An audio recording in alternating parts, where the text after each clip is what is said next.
ബിസ്മില്ലാഹിർ റഹ്മാനിർ റഹീം.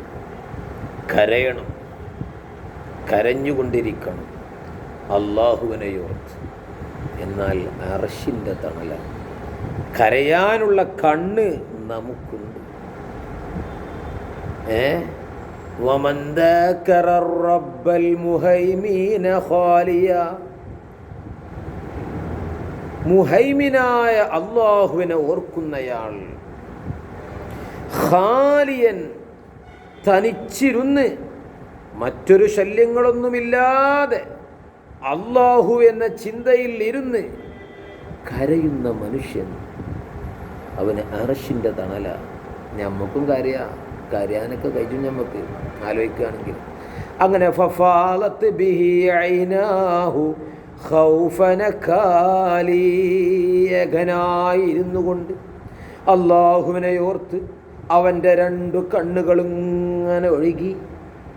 എന്തേ? ഖൗഫന ഖാലി, അള്ളാഹുവിൻ്റെ ശിക്ഷയെ പേടിച്ച് നരകക്കുഴിയിലേക്കെങ്ങാനും ചാടേണ്ടി വന്നാൽ, ഈമാനെങ്ങാൾ നഷ്ടപ്പെട്ട് കഴിഞ്ഞാൽ പിന്നെ ഒരു കാലത്തും എനിക്ക് രക്ഷയില്ലല്ലോ.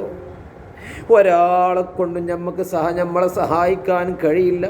അള്ളാഹിൻ്റെ ഹബീബിൻ്റെ ശഫാഅത്ത് വരെ ലഭിക്കില്ല എന്നൊക്കെ ഇങ്ങനെ ആലോചിച്ചിട്ട് എത്ര ആളുകൾ വലിയ ആളായിരുന്നു, ലൗഹിലേക്ക് നോക്കിയിട്ട് ദർസ് നടത്തുന്ന ആളായിരുന്നു. ആയിരക്കണക്കിന് ശിഷ്യഗണങ്ങൾ മുമ്പിലിരിക്കും, അവരിങ്ങനെ എഴുതിക്കൊണ്ടിരിക്കും. മാഷാ അല്ലാഹ്. അവനെപ്പറ്റി ഖുർആൻ പറഞ്ഞു, അവൻ ചെത്തലപ്പട്ടിയെ പോലെയായി. പേടിച്ചണ്ടേ? ലഅനത്തുല്ലാഹി ഇബ്ലീസ് 80,000 കൊല്ലം സ്വർഗത്തിലാണ്. ആയിരക്കണക്കിന് വർഷം മലക്കുകൾ ഉസ്താദൻ പോടാ പുറത്ത് ആട്ടി പുറത്താക്കി. അങ്ങനത്തെ അല്ലാഹ് നമ്മളെയും ചവിട്ടിയാലോ വലിച്ചെറിഞ്ഞാലോ കണ്ണിങ്ങനെ ഒഴിക്കും. പിന്നെ